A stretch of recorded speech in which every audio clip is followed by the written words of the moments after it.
Alright, future bar exam superstars. Let's blast off to contract land to figure out when the UCC, or Uniform Commercial Code, or the Common Law of Contracts rules the day. The big showdown is here, folks. In contract land, 2 rule books boss everyone around. First up, we've got the common law. It's like the old school judge who loves promises about services, houses, or jobs. Think of it as the rule for people stuff or land stuff. Then there's the UCC, or Uniform Commercial Code, Article 2. It's like the cool modern shopkeeper who only cares about goods, stuff you can touch like toys, cookies, or skateboards. It's the rule for thing stuff. These rule books decide how contracts work, like whether an offer sticks, how acceptance happens, or what happens if someone breaks the deal. The uploaded document mentions the mailbox rule, which is a common law idea, but the UCC tweaks it for goods. Let's dive in with examples so epic you'll be laughing all the way to the bar exam.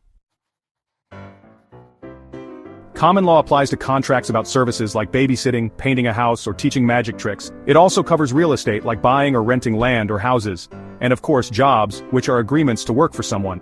It's based on old court decisions and the restatement second of contracts, which loves clear promises and strict rules. Like the mailbox rule, where mailing a yes letter locks in a bilateral contract when sent.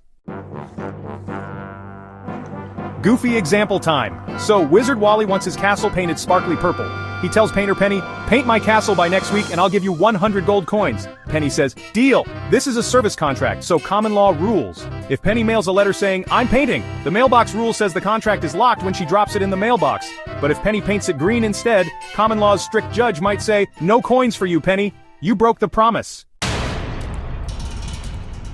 Common law is picky about exact promises, so you gotta follow the rules or face the judge's grumpy glare. The UCC, specifically Article 2, applies to contracts for goods, stuff you can touch and move like toys, clothes, or bikes, food, like cookies or pizza, cars, phones, or skateboards. Goods are defined in UCC Section 2-105 as tangible, movable things. The UCC is more chill than common law, with flexible rules to make buying and selling easy. It even tweaks the mailbox rule, UCC Section 2-206, to say acceptance can be any reasonable way for goods, not just mailing a letter. Goofy example. Captain Cookie opens a cookie emporium and tells Dino Danny, "Buy my giant glitter cookie for $5.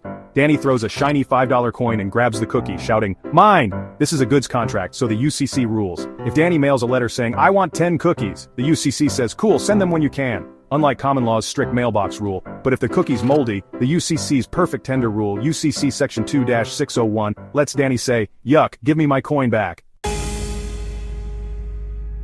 Why it matters. The UCC is like a friendly shopkeeper who wants deals to happen fast, but still makes sure goods are top-notch. What if a contract has both goods and services, like buying a bike and getting it painted? The court uses the predominant purpose test. If the deal is mostly about goods, the UCC wins. If it's mostly about services or land, common law wins. Goofy example. Ninja Ned tells Baker Betty, "Bake me a giant birthday cake and sing a ninja song at my party for $50. The cake, which is goods, costs $40, and the song, which is a service, costs $10. Since the deal is mostly about the cake, the UCC rules, but if Betty's song is the main event, say, $40 for singing and $10 for a tiny cupcake, common law takes over. If Ned mails a yes letter, the mailbox rule applies under common law, but under the UCC, he could just send a text or show up with cash. Why it matters. Courts peek at what's the big deal in the contract to pick the right rulebook. Guess wrong, and you're in trouble. For the bar exam, you gotta spot whether it's UCC or common law. Goods like toys, cookies, or bikes. UCC rules with flexible acceptance and strict goods quality. Services, land, or jobs. Common law rules with the mailbox rule and picky promise keeping. Mixed. Ask what's the main thing to pick the winner.